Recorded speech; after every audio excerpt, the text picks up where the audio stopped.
Hello everyone, this is the distillation demo video, and I realize that this is going to overlap somewhat with the reflux technique that you have learned about a little bit earlier in this semester, but a little review never hurt anybody. So I'm going to talk primarily about a simple distillation, which is the most basic setup that you can use for a distillation, and I'll talk through setting up glassware as well as some techniques for during the distillation itself.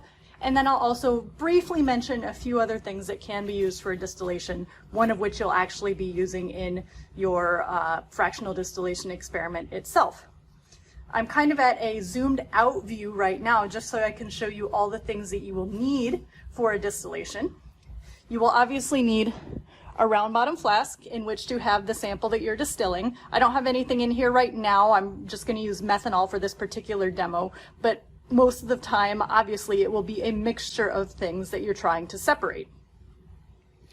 You want a stir bar in that flask. You will want a lab jack and a stir plate. You'll need a heat source, which in our labs is going to be a heating mantle plus a variac. You could also use, if you were in a research situation, an oil bath or a steam bath, or there are plenty of alternate heat sources, but we'll be using heating mantles. You'll need all of this glassware that I have over here, in addition to the round bottom flask. So this piece right here is called either a three-way adapter or a distillation head. So you can see it's got an opening at the top, opening at the bottom, opening on the side.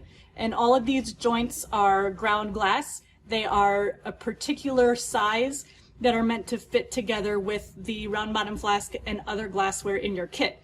It makes a really tight seal, and it's really good for combining these pieces of glassware. In order to measure the temperature of your vapors and the material distilling over, you'll need this thermometer adapter that has a rubber piece at the top in which the thermometer will snugly fit. Your rubber piece might be gray or it might be this red-orange like you see here. Either one is fine. Then of course you will need the thermometer itself, and I'll show you how we put that in the adapter in a little bit. You'll need a condenser. They come in lots of different sizes and shapes. This is a pretty simple one. You can see if you look down the middle, there's a hole in that condenser. That's where your material will, the vapors will come up from the bottom and go into that hole. And if you look very closely, you can see that around that central portion, there is what's called a jacket, and that's where the cold water is going to flow and cool the material that's coming up into our condenser. So water goes around the outside, it never reaches inside of the condenser. So you can see that this one's actually wet. It's actually not wet on the inside where your sample will go. It's perfectly dry in there. It's only wet around the outside where the water flows, and that's okay. At the end of our condenser, we have this vacuum adapter. This is simply to get a good angle so that our material drips straight down. And then we can collect in any number of containers. A beaker will work, an Erlenmeyer, a vial, doesn't really matter, just something in which to collect the material. We also will need tubing to hook up to our condenser. You want to make sure you're using the clear Tygon tubing, not the black or red heavy rubber tubing, that's for vacuum, and not the amber latex tubing, that is for natural gas. So we want to use the clear Tygon tubing. I've also got some aluminum foil back there. I will explain that in a little bit. So that is the basic glassware that we will need. A couple other pieces that I will very briefly mention. This piece right here, which you will use in a couple of experiments, is called a Claisen adapter. It's very similar to the three-way adapter, except for the instead of coming out at an angle, the third piece is still going straight up. You would use the Claisen adapter if you need to add material to your reaction or to your distillation while everything is all set up. So we won't be using that in this particular demo video, but just be aware that this can be used for distillations as well. And then in your experiment, you will also be using one of these. This is a fractionating column. And basically it's a column that has a very high amount of surface area inside at which vapors can recondense. I'll be explaining this a little bit more in the experiment specific video, or maybe Melody will be, one of us will be going through this. We won't be using this one in this particular experiment. This one's filled with basically steel wool type material that provides the extra surface area on which the vapors can recondense. Some research type columns that are called Vigra columns actually have little pokey pieces of glass all around that column that provide that extra surface area. So lots of different types of columns you can use for fractionating. This is one of them. You'll be seeing this again later. So I'm going to zoom in a little bit now. I think we're done with our bird's eye view. I'm going to go to where we're actually going to be hooking up our materials. You can see that my lab jack is extended. You never want to start setting up material with your lab jack all the way down to the ground, because the whole purpose of using a lab jack is if you need to disassemble partially at a later time, you can lower the lab jack, take your flask off, just that portion, leave everything else assembled, and then put your flask back. So you need the ability to lower that lab jack at a later time when you're ready. And if it's lowered to begin with, you're kind of stuck, you can't go anywhere. And when we're assembling glassware for a distillation, it's very important that we always start at the bottom and work our way up. So I have my lab jack, I have my stir plate. The next thing we need is our heating mantle. And it's very important to choose a heating mantle that is appropriately sized for your round bottom flask. So here's my 50 ml round bottom flask. Here's a heating mantle. You can see that that flask fits very snugly inside that heating mantle. There is no extra space around that. This is a good fit. However, there might be situations where you don't have a good match in size between your heating mantle and your flask. For instance, if I had this larger heating mantle, and this is the only one I had, and I still have to use this flask, look at all that empty space around there. This is not going to give us good contact between the heating mantle and the flask. Therefore, we will not get effective heating. We need to make sure that our heating mantle is coming into tight contact with our glass. So what we can do is insulate it with a little bit of glass wool. So I have some back here. Here's our glass wool. As you might imagine, it is a very, very finely spun piece of glass. It feels kind of soft, but it can give you glass splinters, so be careful with it. Wear gloves if you're using it. And what you want to do is you want to take out some pieces of this glass wool. I'll just take all that's in our container right now. You do not want to put glass wool underneath your flask and then hold it tightly, because if your heating mantle is hot, you can actually melt the glass wool and we can have glass particles stuck to the heating mantles for a long time. What you want to do is you put your glass or your round bottom flask in the bottom of the heating mantle and just very loosely wrap your glass wool around the flask until it is nice and snug. I don't have enough here in my hand in order to get snug all the way around, but this is what you would do. You would just make a nice little nest or blanket around your round bottom flask with the glass wool.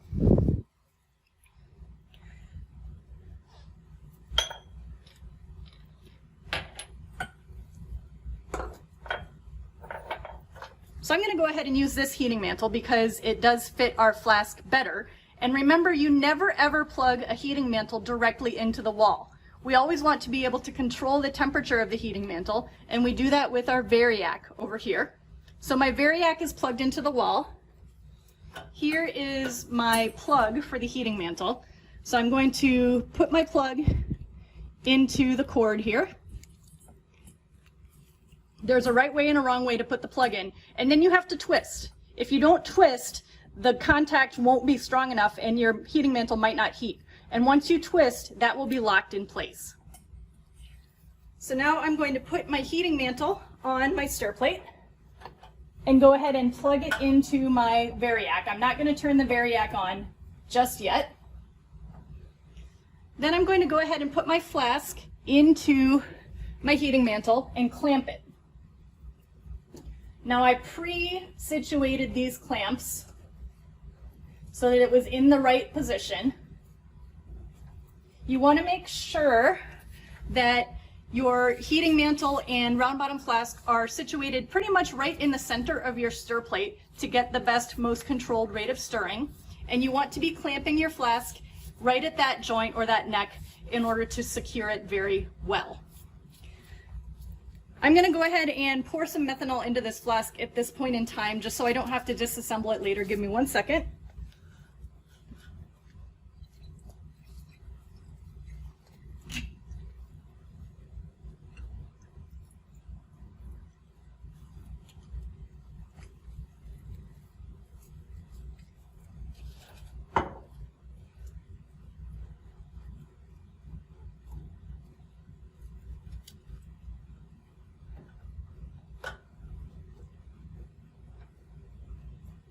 I want to make sure I didn't get any methanol on the heating mantle, because if I were to turn that on with some liquid still on there, that could be a fire hazard. So I'll put my heating mantle back in a little bit.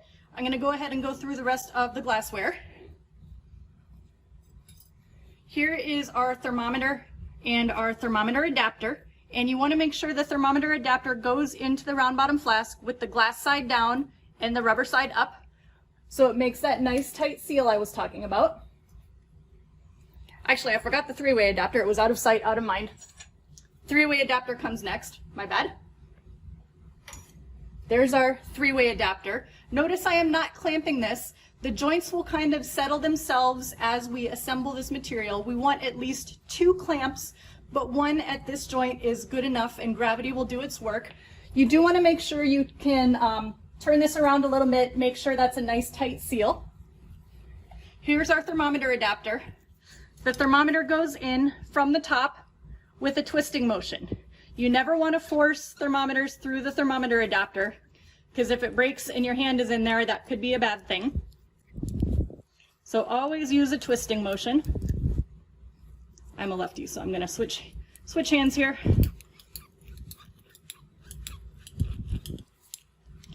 So there's my thermometer, and you might ask, how do you know how far down to put your thermometer? Well, you have to gauge that inside your three-way adapter. So let me see if I can zoom in on that a little bit.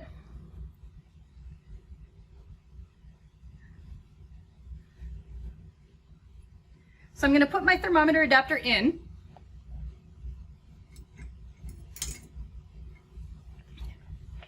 And zoom in a little more.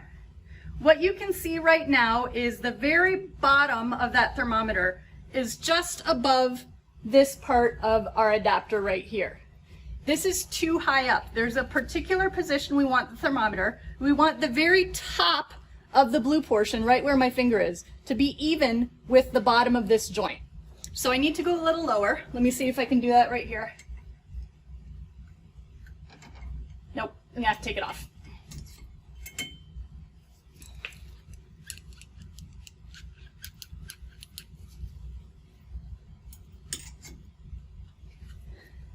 Okay, now that looks pretty good. We can see the top portion of that blue part of the thermometer is directly even with the bottom of this bend in the three-way adapter. I'm going to get this clamp out of the way. It's kind of getting in the way here. Also this ring. There we go. So there's our thermometer. I'm going to zoom back out a smidge. I already have a clamp ready to go for my condenser. So here's my condenser. I'm going to put it onto this end of the three-way adapter. This is a really, really good place to use one of these blue clips, or yours might be metal. You can see that we have a wide part where the condenser is and a narrow part at this joint. So we want the narrow part of the clip to the narrow part of the joint, the wide part of the clip to the condenser.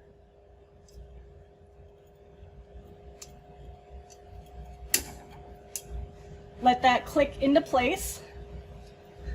Now you can see I used a utility clamp where my round bottom flask is. That's a good size to use for this joint. I prefer 3-prong clamps for around the condenser.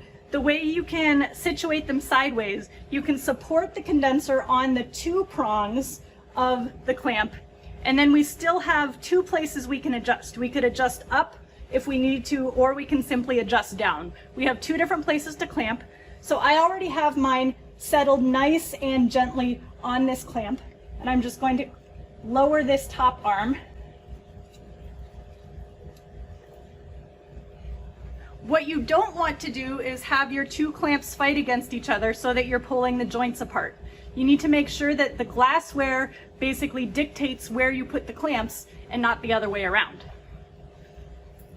So then we have our vacuum adapter. I'm going to use another blue clip. Hold that on.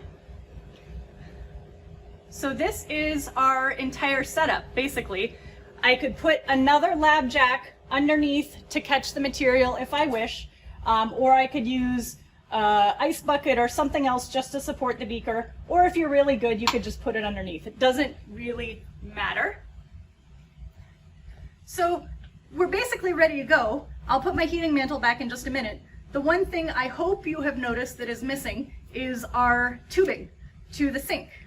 And so we need cold water to go through our condenser to cool any vapors, because we're going to be essentially boiling our material into the gas phase from the liquid phase, but we want to recollect it as a liquid. We don't want all of our material to boil away.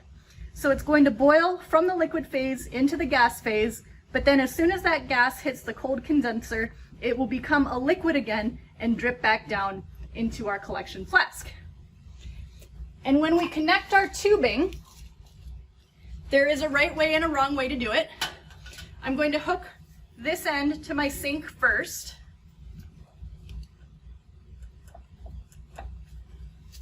And we want the water to go in the bottom and out the top. Now, it might be not quite clear what bottom and top means with this condenser. Think gravity. So the left side of the condenser is higher than the right side. So the right side here is the bottom, the left side is the top. It's a little bit more obvious in a reflux.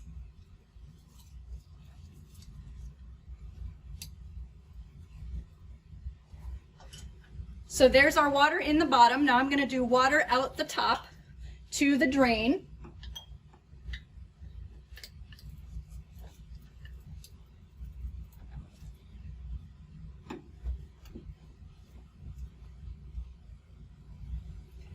Let me go ahead and turn my water on. You should be able to watch it come from the bottom of that condenser and go to the top and then out the other piece of tubing.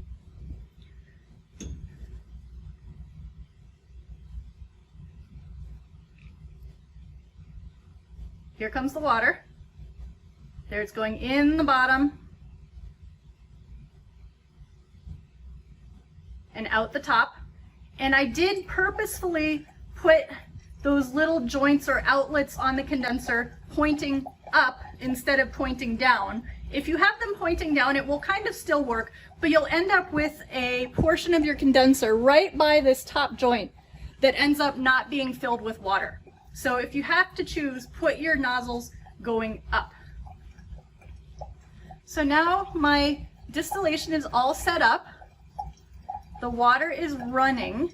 I will also tell you it's always a good thing to turn the water on a little bit before you need it here in this lab because it doesn't get cold real fast, so we want to give it time to cool down. So I'm going to go ahead and put my heating mantle back, make sure it's dry.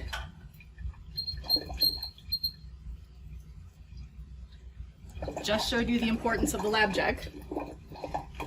So I'm going to turn my Variac on to 120 volts. Not all of them have different settings, but this one will do it.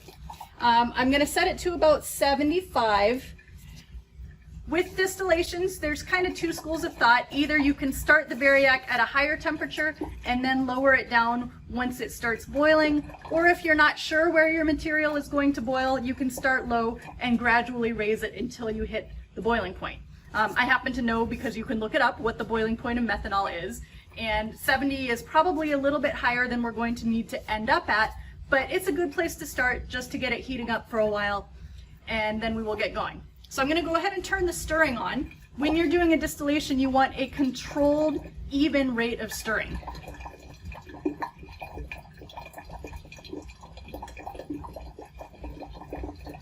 So let me pull this off real quick, the tripod, so you can see this. It's hard to see around the heating mantle.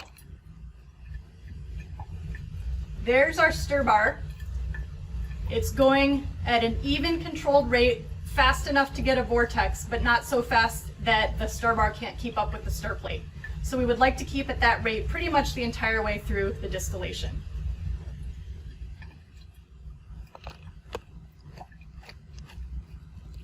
So back on the tripod here, I'm going to go ahead and turn off the camera for just a moment, let this get nice and toasty, and then when I have a few more things to point out, I will do so in just a few moments. So stick with us, I'll be right back.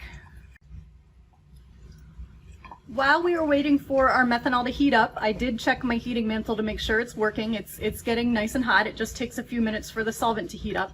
I forgot to mention that you never want to heat a closed system. Distillation is no exception. In this particular case, our thermometer adapter is essentially closed off at that portion because we have nice tight seals. But on the right over here where our vacuum adapter is, that portion is open to the air. So we don't have a closed system. It is possible to do distillations under vacuum as well. You won't be doing that in this lab or anywhere really in organic lab, but that's for if you have substances that have really high boiling points and you need to lower the temperature at which that substance boils. The same concept by which the rotavap works. If you lower the atmospheric pressure above that sample by using vacuum, you can boil off your substance at a lower temperature. So vacuum distillations are perfectly acceptable. We do them all the time in my research lab, but you won't be doing them here. Let's see if we are getting hot yet.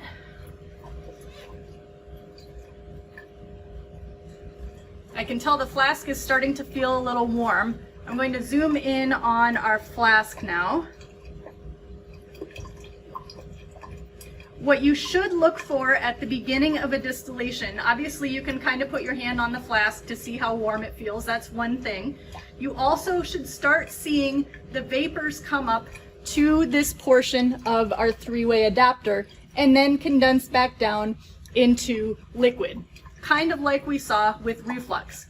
You will see that begin to happen, or at least even to this portion of the flask, before the thermometer registers a temperature change. The thermometer won't register a temperature change until those boiling vapors get completely up to the thermometer and basically are surrounding that thermometer head with those vapors at the boiling point of the solvent.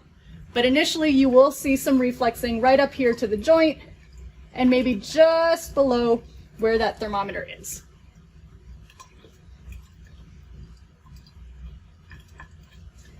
And then hopefully, of course, you remember from reflux that as those vapors hit that colder piece of glassware, they will condense back down and drip into the flask. So we're not actually losing any material except what comes over on the condenser into our collection flask.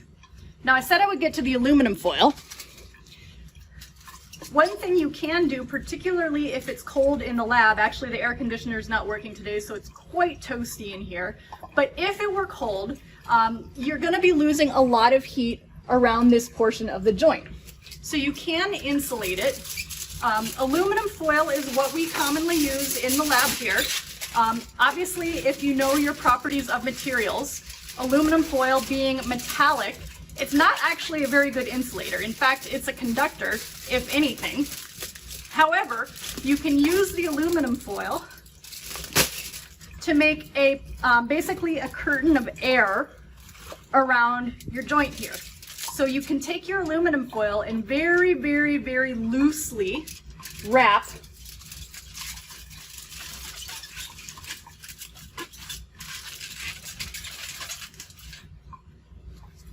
around your flask like that. So you'll keep some of the heat in as you warm up that air, but the aluminum foil is not really touching the glass.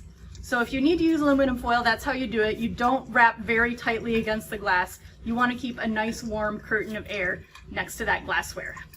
But I'm going to take it off for now so we can actually see what's going on.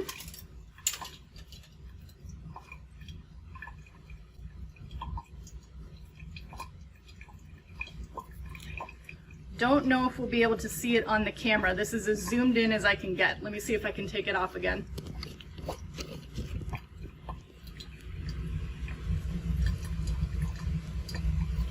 If you look really carefully right there at that joint next to the clamp, you can start to see some vapors dripping back down as they become liquid. So right at that joint, we've got some liquid going up, recondensing and forming, or the vapors are coming up, recondensing and forming liquid and dripping back down the side of the flask. It's really difficult to see. Our thermometer actually is just starting to go up. It was below 40. 40 is the cutoff on our thermometer right where the adapter is. So it was below 40. Now it's going up to about 60. So we're getting close to the boiling point of methanol. It doesn't look as though the methanol is boiling yet because we're stirring, but I guarantee you the methanol is boiling. Otherwise, our thermometer would not be registering this temperature change.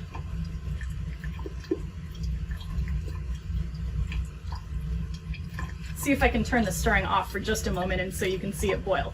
So there we've got our boiling. Certainly our methanol is boiling, and it doesn't need, you don't need to be able to see the boiling at that rapid rate with the stir bar going.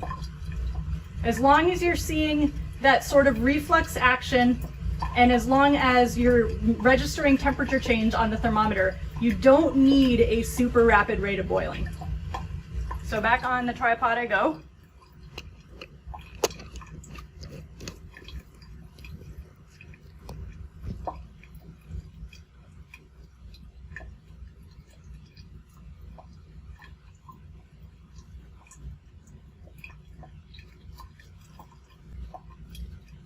Now it takes a little while, even after our thermometer starts to register the temperature change, before we get enough of those recondensed vapors to drip back down into a liquid. But I'm just starting to see, I'm going to go over to my beaker here, the very first couple drops coming off my vacuum adapter.